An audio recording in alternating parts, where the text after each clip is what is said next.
What's up guys and welcome in a new video. Today I'm really happy to explain you why Kubernetes is a nice and a great scheduling machine.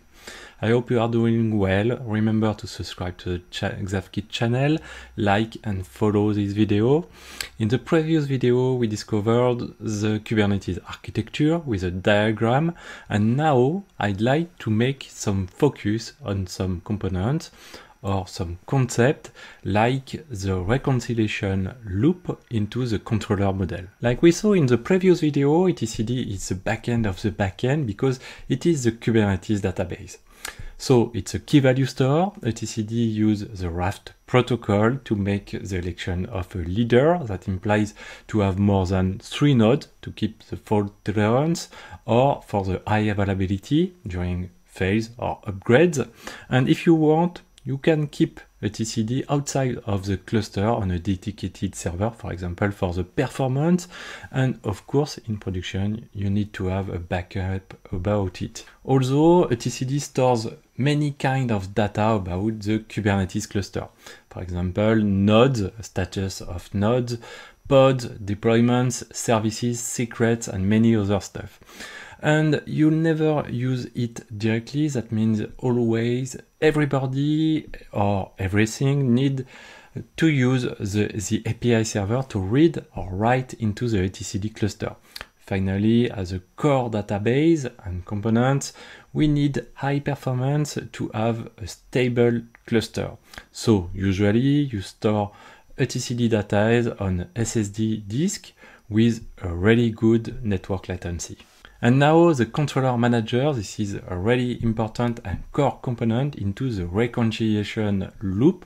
This is the component which compares the desired state and the real state to take action if needed. The controller manager is composed with many controllers, for example, deployment controller, nodes controller, service controller, etc. But to do it, each controller needs many data, and for it watches the API server to check what it needs to do. The very high level, a controller is quite simple. In theory, of course, it's a loop to get the desired state, to get the current state and compares it to take action. For example, here you can see a snippet of the Kubernetes documentation for developers. So we can have a look on the deployment controller as an example. We want to create a deployment, of course. For that, we need to create before a replica set, and a replica set could create a pod in the final step. The Kube API server gives the desired state, which is stored in etcd. Of course, it's impossible to use directly etcd. Then the controller sends the request to the API server, and then it collects the real state in the same way. Finally, the controller decides or not to take action. And of course, after that, we need to create a replica set. So to create a replica set, the deployment controller pushes a request to the API server to ask a replica set, of course. And the replica set is just another kind of object in Kubernetes and allows us to manage pods.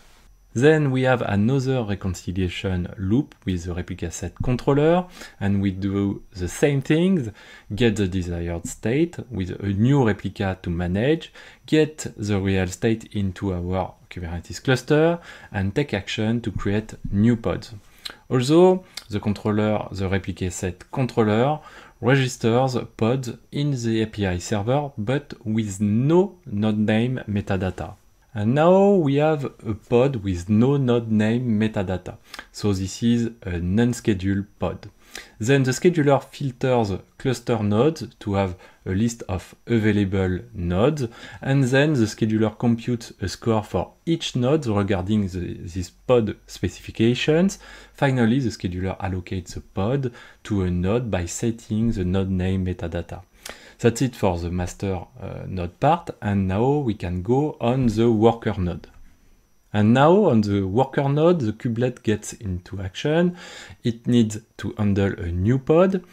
To discover this new pod, the kubelet just checks each pod through the API server and takes all pods with its own node name. And after that, the controller manages the container runtime to create each container which are in the pod specification. Then few words about the controller manager. By default, the Kubernetes cluster provides standard controllers like deployment controller, node controller, services controller, etc.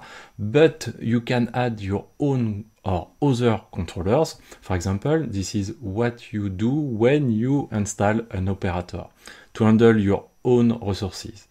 By the way, we have two kinds of controller manager. Kube Controller Manager, like we saw previously, to handle standard Kubernetes into the Kubernetes cluster, and the Cloud Controller Manager to interact with a cloud provider. For example, you use it to create a load balancer and to configure it. And like we saw previously, we can summarize the scheduler. The scheduler allocates unassigned pods, then filtering and scoring cluster nodes, and choose the best node to attribute the pod with the node name metadata.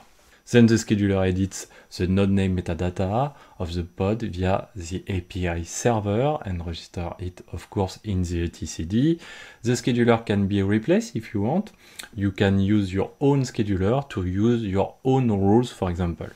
Also, on the worker node, the kubelet has a Kubernetes agent checks constantly pods with the same node name as it and manages the container runtime to download an OCI image for Open Container Initiative image, like a Docker image, and manage containers and networks or volumes with these containers.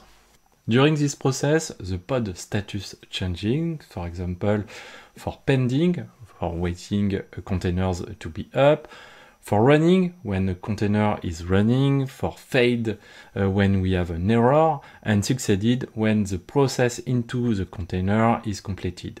Constantly, the kubelet updates this information through the API server to give you more information, and if you want, you can develop, for example, some applications to request the API server to give this information.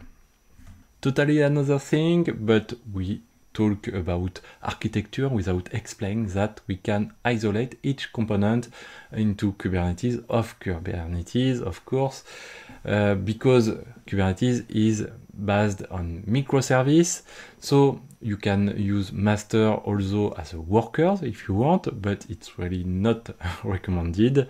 Or you can mutualize your masters if you have many clusters, for example, so it's a little bit tricky. You can run Kubernetes into Docker, that we name Kubernetes in Docker, for example, with some tools like Kind or K3s, you can do it. And like we said, another example, you can use an external etcd to ensure performance and resilience. But like etcd here, you can use an external Kube API server if you want. Anyway, if you have money or hardware, you can push Kubernetes to the limit. You can see you can push to 110 pods per node, or 5,000 nodes or many pods and containers. But remember that your API server is in the middle of many services and needs to ensure all communication between each component. So don't try to make too big cluster, it's bad for performance and bad for your sleep. That's it for today. Thank you for following this video. Don't hesitate to subscribe to the channel and like and comment this video. See you in the next one. Bye.